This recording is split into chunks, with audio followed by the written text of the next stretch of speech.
പാവപ്പെട്ടവർക്ക് മുഴുവൻ ആനുകൂല്യം കൊടുക്കണം. പക്ഷെ നിന്റെ സംസ്ഥാനം ഉണ്ടല്ലോ, ഈ അത് നയിക്കുന്ന സംസ്ഥാനമുണ്ട്, ആന്ധ്ര സംസ്ഥാനം. നിന്റെ സംസ്ഥാനമുണ്ടല്ലോ ഹിമാചൽ പ്രദേശ്, അവിടെ ഒന്ന് പോയി നോക്കണം. ഞങ്ങളൊക്കെ പോയ സംസ്ഥാനങ്ങളൊക്കെ അകത്താണ്. ഒരാശാ വർക്കർക്ക് എന്താണ് ജോലി എന്നും അവിടെ എന്താ കൊടുക്കുന്നതെന്നും നമുക്കറിയാം. ഈ കോൺഗ്രസ്സുകാരന്റെയും ബി ജെ പിക്കാരൻ്റെ സംസ്ഥാനങ്ങൾക്കകത്ത് ഇപ്പൊ പുതിയ സമര സെക്രട്ടറിയേറ്റ് ആരംഭിക്കുകയാണ്. പുതിയ പുതിയ രൂപത്തിലെ സമരം, പെൺപിള്ളെ സമരം പണ്ട് ഞങ്ങൾ കണ്ടു. പുതിയ സമരം ആരംഭിക്കുക. സമരത്തിന് തള്ളി പറയുകയല്ല ഞങ്ങൾ, അവരാവശ്യങ്ങൾ അംഗീകരിക്കണം. പക്ഷേ ഒന്ന് തിരിഞ്ഞു നോക്കണം, നിങ്ങളുടെ കാലത്ത് എന്താണ് കൊടുക്കുന്നതെന്ന്. 1600 രൂപ പാവപ്പെട്ടവന് പെൻഷൻ കൊടുത്തപ്പോൾ 18 മാസം 600 രൂപ മാത്രം കൊടുത്ത് അതുകൊണ്ട് ബാക്കിയാക്കി പോയാലാണ് ഇപ്പൊ പെൻഷൻ വർദ്ധിപ്പിക്കണം എന്ന് പറയുന്നത്. പെൻഷൻ വർദ്ധിപ്പിക്കുന്ന അഭിപ്രായമാണ് കമ്മ്യൂണിസ്റ്റുകാരായ ഞങ്ങളെ സംബന്ധിച്ചിടത്തോളം. വർദ്ധിപ്പിക്കും, യാതൊരു സംശയം വേണ്ട. ഈ ഇടതുപക്ഷ ജനാധിപത്യ മുന്നണി ഗവൺമെന്റ് കാലത്ത് ഈ 1600 രൂപ എന്നത് വർദ്ധിപ്പിക്കുമെന്ന കാര്യം യാതൊരു സംശയമില്ല. ഇത് കൊടുത്തു തീർക്കും. ബാക്കി കുടിശ്ശികയെല്ലാം ഇനി വളരെ കുറച്ചുള്ളൂ. 18 മാസത്തായിട്ട് അങ്ങനെ ഇറങ്ങിപ്പോയത്. അതുപോലെ ആശക്കാലത്ത് മെച്ചപ്പെടുത്തുന്ന രൂപത്തിലേക്ക് കൊടുക്കും ഞങ്ങൾ, സംശയിച്ച. പക്ഷെ നിങ്ങൾ കൊടുക്കുന്ന എന്താ? 1000 രൂപ കൊടുക്കുന്നു. നിങ്ങൾ 1000 രൂപ കൊടുക്കുന്നുണ്ടോ ഈ ആശക്കാർക്ക്? മറ്റു സംസ്ഥാനക്കാർക്ക് അവര് സർവീസ് അങ്ങനെ ഉപയോഗിക്കുന്നു. നമ്മുടെ സ്കീം വർക്കേഴ്സിന്റെ അവസ്ഥ എന്താ? ഹിമാചൽ പ്രദേശിൽ 8-10 കിലോമീറ്റർ നടന്നു പോയാലാണ് ഒരു അംഗനവാടി ഉള്ളത്. ആ കാടിനുള്ളിൽ കൂടെ ഇറങ്ങി നടക്കണം അവര്. അതുപോലെയാണ് നിങ്ങൾ ഇവിടെ ഈ സ്കീം വർക്കേഴ്സിനെക്കാർ എങ്ങനെ പരിഗണിക്കുന്നത്? ഇന്ത്യയിലെ ഏത് സംസ്ഥാനത്തെക്കാളും മെച്ചപ്പെട്ട രൂപത്തിൽ പരിഗണിക്കപ്പെടുന്ന സംസ്ഥാനം സ്കീം വർക്കേഴ്സിന്റെ കേരളമാണെന്ന് അഭിമാനത്തോടുകൂടി ഞങ്ങൾക്ക് പറയാൻ കഴിയും. ഈ ആശാ വർക്കേഴ്സിന്റെ ആനുകൂല്യം ഓരോ ഘട്ടത്തിൽ നേടിയെടുത്തത് എങ്ങനെയാണ്? എത്ര പ്രക്ഷോഭത്തിൽ കൂടിയ, എത്ര സമരത്തിൽ കൂടിയ, എത്ര നിരാഹാരത്തിൽ കൂടിയ, എത്ര ചർച്ചയിൽ കൂടിയ? മറക്കണം, ഉമ്മൻചാണ്ടിന്റെ കാലത്തൊക്കെ അങ്ങനെ നിരന്തരമായ പ്രക്ഷോഭ സമരം നടത്തിക്കൊണ്ടാണ് ഇന്നത്തെ ആശാ വർക്കർമാർ ഇന്നത്തെ രൂപത്തിലേക്കെങ്കിലും എത്തിയത്. കഴിഞ്ഞ ഗവൺമെന്റ് കാലത്തും ഈ ഗവൺമെന്റ് കാലത്തും ആനുകൂല്യങ്ങൾ കൊടുത്തു. ഇനിയും കൊടുക്കണമെന്ന് അഭിപ്രായക്കാരാണ് ഞങ്ങൾക്ക്. പാവപ്പെട്ടവർക്ക് ഇനി അങ്ങനെ കൊടുക്കണം, സംശയമില്ല. സംസ്ഥാന ഗവൺമെന്റ് കേരളത്തോട് കാണിക്കുന്ന ഈ ക്രൂരമായ അവഗണനയെ സംബന്ധിച്ചിടത്തോളം ഒരക്ഷരം നിയമസഭയ്ക്കകത്ത് ഇന്നേ വരെ ഈ കോൺഗ്രസ്സുകാരൻ പറഞ്ഞിട്ടില്ല. ഒരക്ഷരം പറയാറില്ല, ഇപ്പോഴും പറഞ്ഞിട്ടില്ല. ബഡ്ജറ്റിൽ കേരളം എന്ന വാക്കില്ല എന്ന കാര്യം കോൺഗ്രസ് സംസാരിച്ചിട്ടുണ്ടോ? അസംബ്ലിക്കകത്ത് ആരും സംസാരിക്കാറുണ്ട്? ഇവിടെ ഈ കേരളത്തോടുള്ള അവഗണനക്കെതിരെ എന്ത് സമീപനം നിങ്ങൾ കൈകൊടുത്തു? ഒരു നിവൃത്തിയില്ലാതെ വയനാട്ടിനകത്ത് ചെറിയ സമരം നടത്തി നിങ്ങൾ. നിവൃത്തിയില്ലാത്ത ഒന്നും വന്നപ്പോ, കാരണം അവരിത് അനുഭവിച്ചുകൊണ്ടിരിക്കുക, കണ്ടുകൊണ്ടിരിക്കുകയാണ്. അപ്പോ അല്ലാതെ എന്ത് സമരം നടത്തിയെന്ന് കേന്ദ്രത്തിൽ ഉണ്ടായിട്ടുണ്ട്? ഈ ഒരു സമീപനമാണ് വിളിക്കുന്നത്. മകൻ മരിച്ചാലും വേണ്ടില്ല, മരുമകളുടെ കണ്ണീർ കണ്ടാൽ മതിയ സമീപനമാണ് അവിടുത്തെ UDF-കാർക്ക്. BJP-യെ പറ്റി ഞങ്ങൾക്കറിയാം. BJP-യെ പറ്റി ഇവിടുത്തെ UDF-കാർ ഞങ്ങളെ പഠിപ്പിക്കണ്ട. ഇപ്പൊ ഫാസിസവുമായി ബന്ധപ്പെട്ട് നടത്തുകയാണ്. ലീഗടക്കം പറഞ്ഞ ഫാസിസത്തെ പറ്റി ലീഗടക്കം പറയാണ്. ഈ കാട്ടുകോഴിക്ക് എന്തില്ല അങ്ങനെ ലീഗിന് എന്തിനെ സംബന്ധിച്ചിടത്തോളം എന്ത് ഫാസിസാണ്, അവർക്ക് എന്ത് ഉണ്ടാകുന്നതിനെ പറ്റി.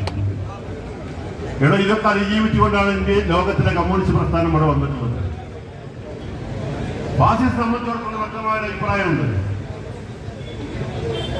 മൂലധനമാകെ കൈയടക്കുന്ന ഒരു കൂട്ടർ അല്ലെങ്കിൽ ഒരു വ്യക്തി അത് ഉപയോഗപ്പെടുത്തിക്കൊണ്ട് ഭരണകൂടത്തെയാകെ നിയന്ത്രിക്കുന്ന ഒരു സാഹചര്യം. ആ സാഹചര്യം പൂർണ്ണമായി വന്നാലാണ് ഫാസിസം വരിക. ആ ഫാസിസം വന്നു കഴിഞ്ഞാൽ ഇവിടെ പൊതുയോഗം നടക്കില്ല, ഇവിടെ പ്രസംഗം നടക്കില്ല, ഇവിടെ ജാഥ നടക്കില്ല, ഇവിടെ സംസാരിക്കാൻ അധികാരം ഉണ്ടാവില്ല, എഴുതാനുള്ള അധികാരമില്ല. അത്തരം രൂപത്തിലേക്കുള്ള ഒരു ഫാസിസ്റ്റ് ഗവൺമെന്റ് രാജ്യം ഭരിച്ച് പൂർണ്ണമായി കഴിഞ്ഞാൽ അത് ഒന്നും അനുവദിക്കാൻ പോകുന്നില്ല.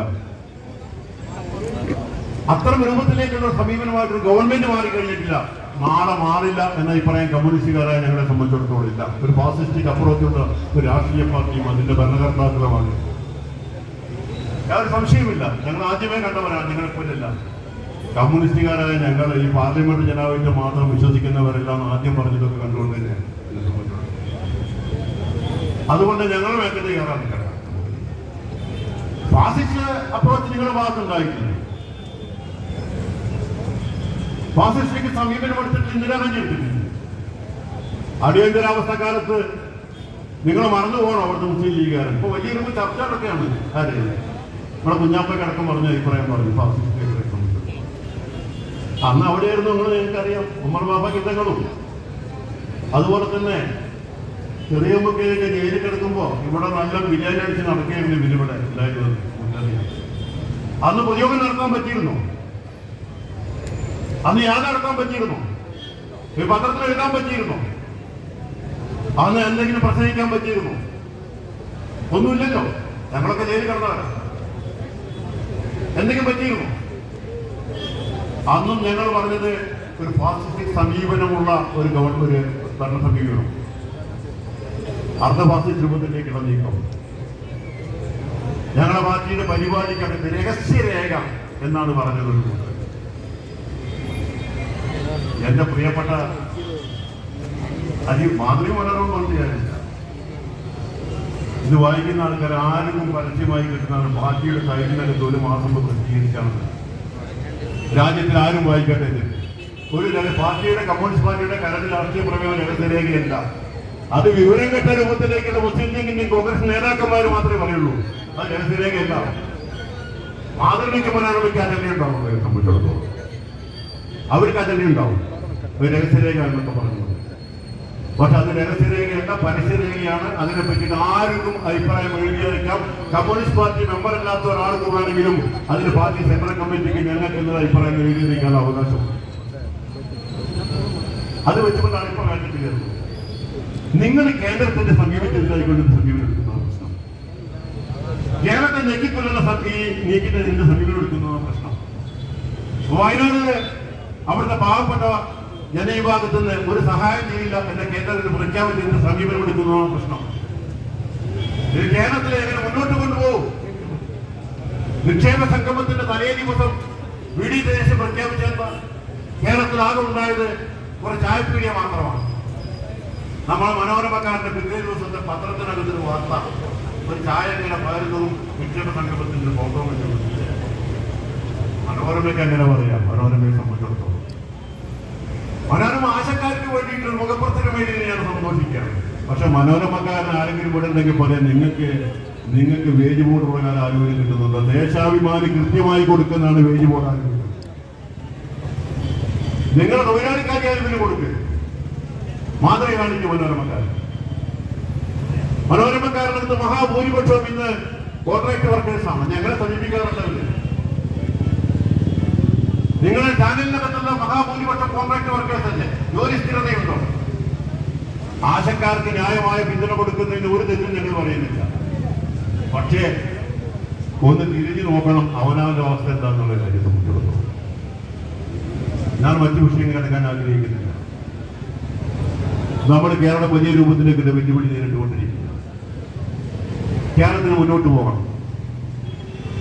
അത് തടസ്സം നിൽക്കുന്ന ശക്തികളെ നമുക്ക് തുടച്ചു മാറ്റാൻ കഴിയണം. നമുക്ക് 967 കേരളത്തിനകത്ത് സഖാവ് AKG നേതൃത്വം നടത്തിയിട്ടുള്ള വലിയൊരു വികസന ജാഥയാണ് കപ്പൽ നിർമ്മാണശാലയ്ക്ക് രൂപം കൊടുക്കാൻ കഴിഞ്ഞത്. കാസർഗോഡ് എറണാകുളത്ത് ലക്ഷക്കണക്കിന് ആളുകൾ അണിനിരന്നതാണ്. അതിനുശേഷമാണ് കേരളത്തിനകത്ത് വ്യവസായങ്ങൾ വന്നത്. ആ വ്യവസായ വികസനം കേരളത്തിന്റെ സമഗ്രമായ വികസനത്തിന് ഒരു മാറ്റം വരുത്തിയിട്ടുണ്ട്.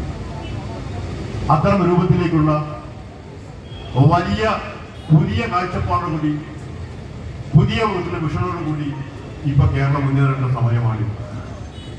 അതിനാവശ്യമായ ജോലിയിലേക്കുള്ള കർമ്മപദ്ധതികൾ സംസ്ഥാന ഗവൺമെന്റ് ആവശ്യമിരിക്കുന്നത്. വിദ്യാഭ്യാസ മേഖലക്കടുത്ത് നൂതനമായ പരിപാടികളാണ്.